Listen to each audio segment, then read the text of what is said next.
জনপ্রতি ৫০ টাকা দিয়ে টিকিট সংগ্রহ করে প্রবেশ করতে হবে সাচার কলাকোপা পার্কে। প্রধানে ফটক দিয়ে প্রবেশ করতে হাতের বাঁ পাশেই দেখতে পাবেন রয়েছে একটি বিশাল পুকুর, আর পুকুরের চারপাশে রয়েছে দৃষ্টিনন্দন এমন সুন্দর সুন্দর ভাস্কর্য। বিভিন্ন প্রাণীর আকৃতি দিয়ে বানানো হয়েছে ডাস্টবিন, খুবই পরিবেশ বান্ধব।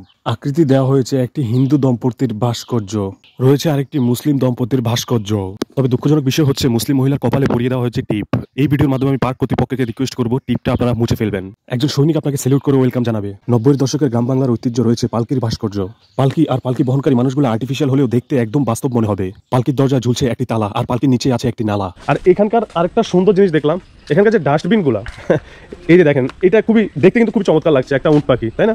হ্যাঁ, দেখতে চমৎকার লাগছে, পরিবেশকেও অনেক সুন্দর দেখাচ্ছে, কিন্তু এটাকে ব্যবহার করেছে ডাস্টবিন হিসেবে। দেখেন, মানে এটা দূর থেকে দেখলে উট পাখি মনে হবে, কিন্তু এটাতে আপনি ময়লা ফেলতে পারবেন একটা নির্দিষ্ট স্থানে। এমন আরও আছে, ওইদিকে উট পাখি আছে ওইদিকে। গাইজ, এই পার্কের সব থেকে আকর্ষণের কেন্দ্রবিন্দু সেটা হচ্ছে এই যে তাজমহল। হ্যাঁ, এই তাজমহলের জন্য আসলে এই পার্কে আমার আশা। অনেকেই হয়তো তাজমহল বানায়, কিন্তু এমন শেপ দিতে পারে কিনা এটা হচ্ছে দেখার বিষয়।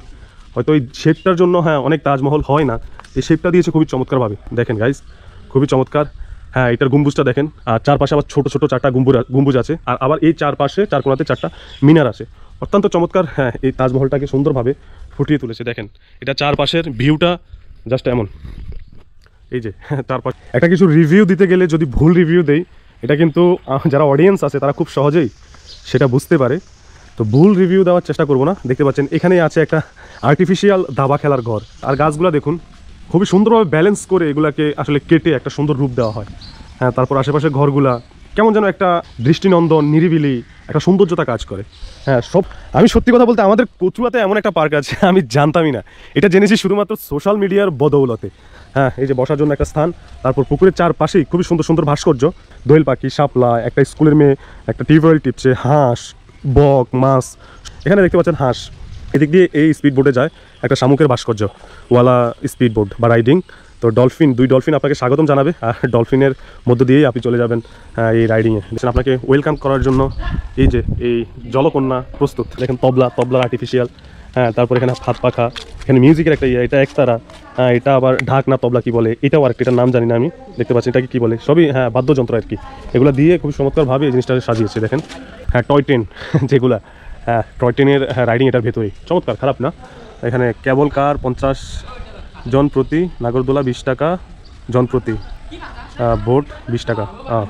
একটা আশ্চর্যকর বিষয় হচ্ছে এই পার্কে কেবল কার আছে। এই উঁচু মিনারে উঠেই যে দেখতে পাচ্ছেন তারের সাহায্যে ওই পারে আরেকটা খাম্প আছে, আর দুইটি তারের মাধ্যমে কেবল কার এখানে আসা যাওয়া করে, মানুষকে এখানে বিনোদন দেয়। ডলফিন আছে, তারপর পেঙ্গুইন আছে, এগুলোর মধ্যে ডাস্টবিন কিন্তু, তো এই জন্য পরিবেশটা অনেক সুন্দর থাকে। আর এখানে ছোট সাহেবের রেলগাড়ি প্রতিজন 20 টাকা রাইডিং করতে হলে ছোট। এখানে নাগরদোলা আছে, হ্যাঁ, রাইডিং এর সুব্যবস্থা যথেষ্ট বিশাল। হাতির দেখেন অনেকটা বড়। এই যে এই যে পেছনে আছে উট, এটাও বিশাল, অনেক বিশাল। হ্যাঁ, তার পিছনে হচ্ছে ডাইনোসরের অবস্থা দেখেন, মোটামুটি ভালোই শেপ দিয়েছে তারা। এই যে বানর দেখতে পাচ্ছেন, হ্যাঁ, রিয়েল বানর, হ্যাঁ, আর্টিফিশিয়াল না। দেখেন জিরাফের অবস্থা দেখেন, আল্লাহ কত উঁচু। হ্যাঁ, দুইটা আছে, এই যে দুইটা জিরাফ। এই যে এই ছবিটাতে লেখা আছে বাংলাদেশের ভবিষ্যৎ প্রধানমন্ত্রী, হ্যাঁ, সজীব ওয়াজেদ জয়, হ্যাঁ, জনাব তারেক রহমান। হ্যাঁ, দুজনের ছবি এখানে দেওয়া আছে। এখানে আবার ডক্টর মোহাম্মদ ইউনুস সাহেবের ছবি, ওটা অনেক আগের যদিও। এই দুইজন প্রধানমন্ত্রী হওয়ার কথা থাকলেও কিন্তু হতে পারেনি, দেশের দায়িত্ব কিন্তু ওনার হাতেই। ডক্টর মোহাম্মদ ইউনুস, হুমায়ুন আহমেদ, কাজী নজরুল ইসলাম, সাকিব ভাই, আর উনি হচ্ছে সাকিব খান। এটা হচ্ছে সাকিব ভাই, সাকিব খান। হ্যাঁ, বাংলাদেশের না, ইন্ডিয়ান তারকাদের ছবিও আছে। হ্যাঁ, দেখতে পাচ্ছেন শাহরুখ খান, তারপর পেলে, হ্যাঁ, মাইকেল জ্যাকসন, হ্যাঁ, মোহাম্মদ আলী। হ্যাঁ, তারপর এখানে আছে নেল আর্মস্ট্রং, যে প্রথম চাঁদে পা রেখেছিল।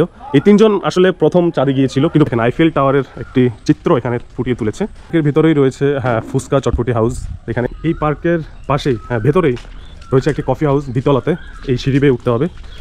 এই সিঁড়ি বেয়ে যদি আপনারা উপরে যান তাহলে এখানে লেখা আছে টোনাটুনির কফি হাউস। তো এই হচ্ছে কফি হাউসের পরিবেশ। বিভিন্ন সিনেমার যে পোস্টার আছে এখানে পোস্টারিং করা হয়। আর বসার জন্য এই যে জায়গাগুলো, এটা হচ্ছে পার্কের ভেতরেই। হ্যাঁ, পার্কের একটি প্রতিষ্ঠানের দ্বিতলাতে এই বসার স্থানটি। এই যে বসার জন্য এরকম স্থান আছে।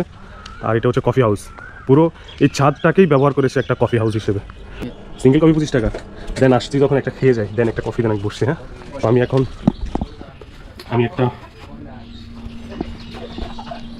আমি একটি কফি অর্ডার করেছি। কফি হাউসের কফিতে স্পেশাল তেমন কিছু ছিল না, এবারে যে মনে হয়েছে আমার কাছে। সবাই আশা করি ভিডিওটা আপনাদের ভালো লেগেছে। যদি ভালো লাগে অবশ্যই লাইক কমেন্ট শেয়ার করে দেবেন। সবাই ভালো থাকবেন, সুস্থ থাকবেন। মাসসালাম।